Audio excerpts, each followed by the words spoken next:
Today we have, again for the second time, the pleasure of interviewing the Honorable Minister Ahmed Hussein.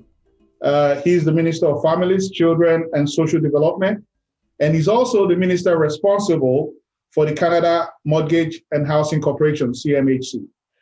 Minister Hussein, the last time you were here, we discussed, among other issues, the Black Entrepreneurship Fund, Yes. the CMHC's commitment to invest in providing for 200 Black families, house for 200 Black families, and what the government was doing to ameliorate the condition of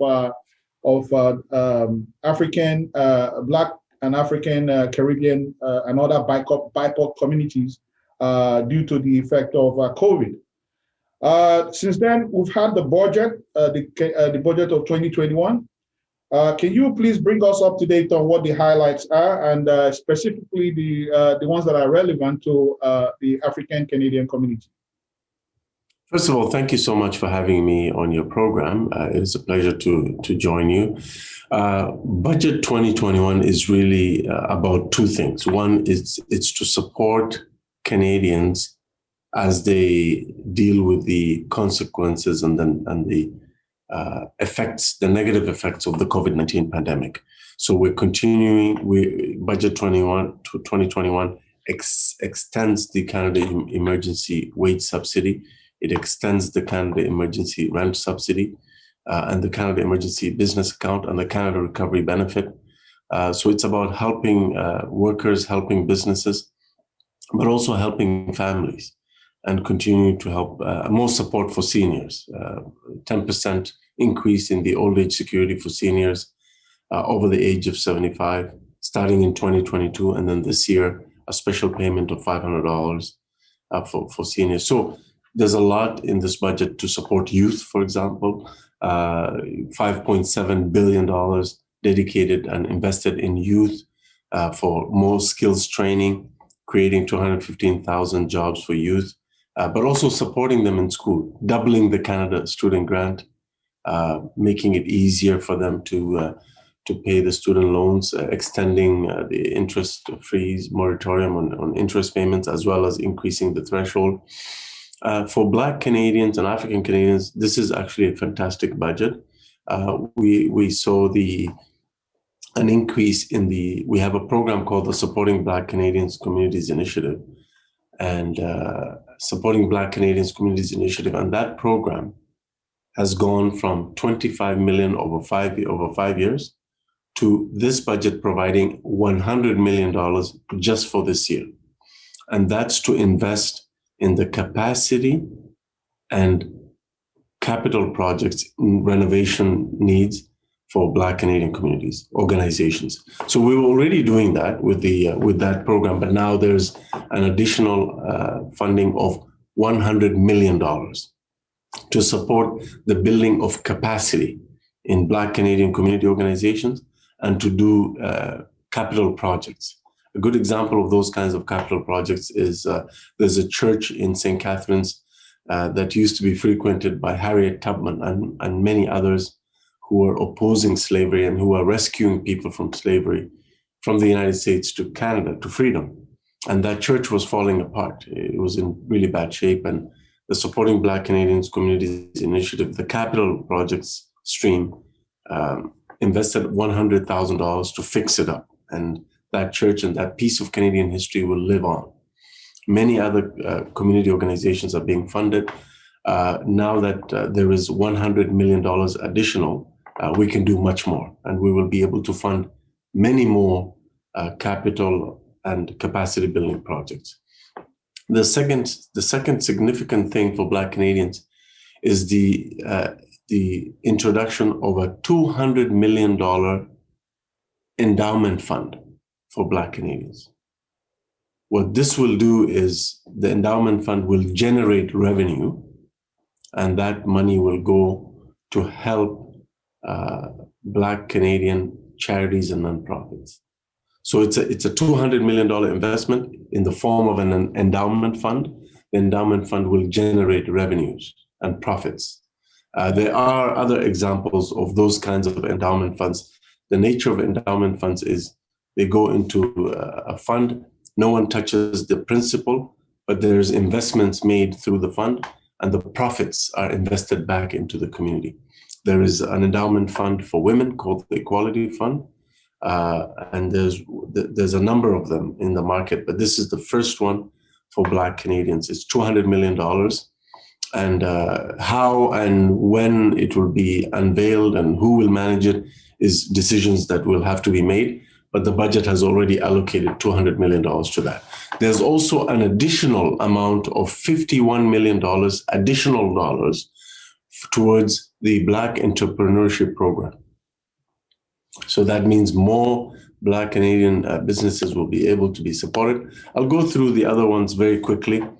$87 million going to Public Services and Procurement Canada to allow racialized communities, including Black and African entrepreneurs, to access government procurement, government contracts for economic development. So there'll be a program set by the government, and we will spend $87 million to enable and build the capacity of those who would want to access government contracts.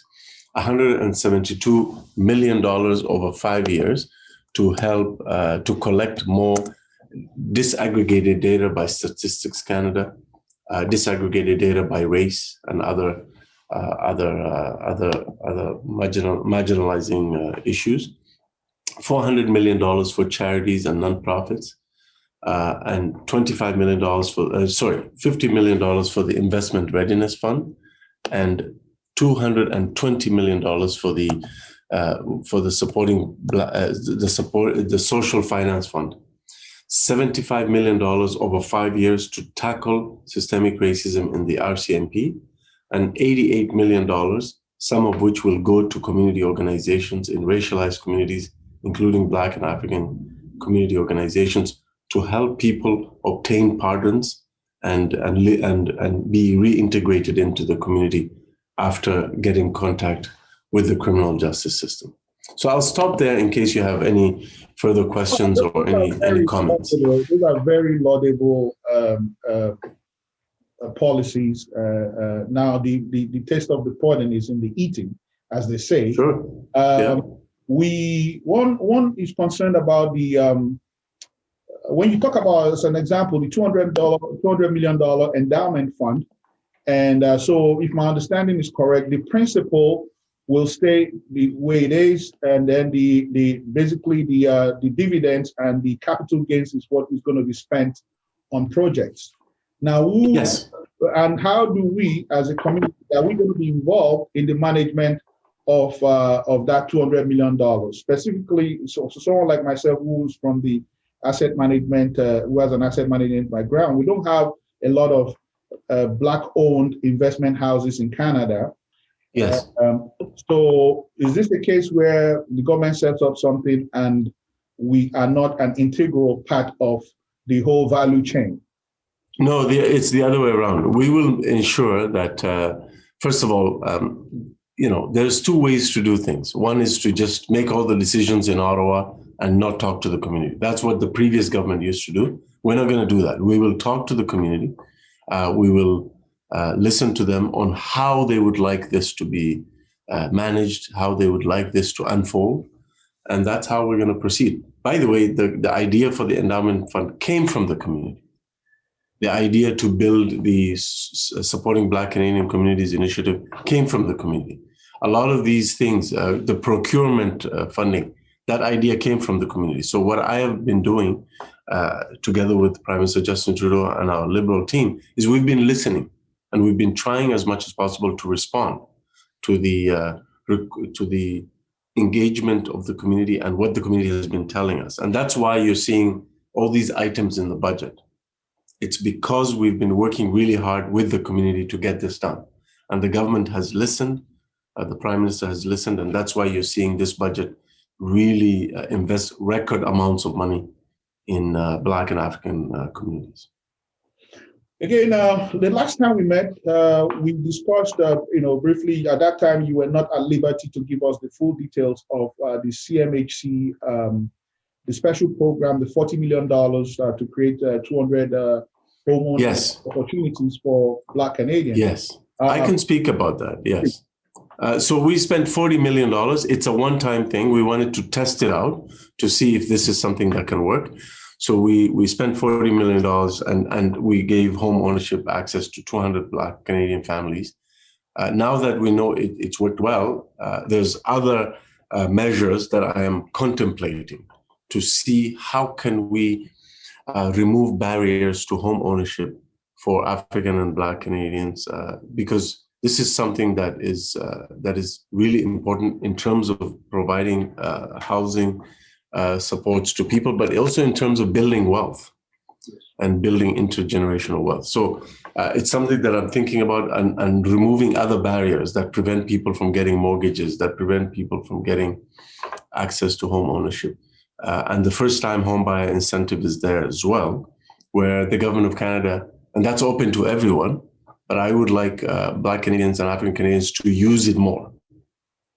I don't know if you probably know this program. It's the program where the government of Canada will get, say you're a first-time home buyer and you would like to buy a home. The government of Canada will get into a shared equity mortgage with you up to 10%, so that your mortgage. So then you will only need a mortgage for a certain amount. You'll need a mortgage of 90% instead of 10%. On the first 500,000 and 10% on anything above that as a down payment. What we are intending to do now is actually build an improved first-time homebuyer incentive, which will meet the needs of people in the Greater Toronto area, the Greater Vancouver area, and Victoria, because those house prices are higher than the rest of the country. And that's one way we're making the program work for more Canadians. In addition to that, I want to think about the other aspects. There's many other things that prevent people from getting mortgages, like, credit history. Sorry? The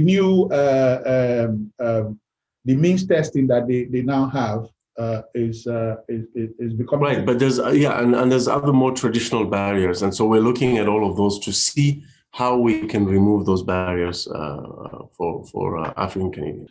Just my last question here is the administration of the investment portion of the Black Entrepreneurship Program. Yes. I noticed that has been the Federation of African Canadian Economics, a group that will be managing it. What does that mean in terms of the application process, the qualification, the disbursement, repayment terms, and things like that? Is that something? Yeah. So that's work that's ongoing. I've been actually talking to the community. It's not a fund that comes under my ministry. It's under the Ministry of Small Business. Minister Mary Ng is in charge of that. But she's been talking to the community. I've also been talking to the community and giving her the feedback. And African Canadian women entrepreneurs, for example, were concerned that they want to be represented in that fund, and a number of other subgroups within the community are concerned about how it will be unveiled. And I've assured them, and so has Minister Ng, that we will listen before we act to make sure that we get it right. Is it now for sure going to be disbursed and the process started this May? Because it's been almost a year since the... That's the plan. That's the plan. Yes, that's the plan. Yeah, that's the plan. Well, I know you have to run.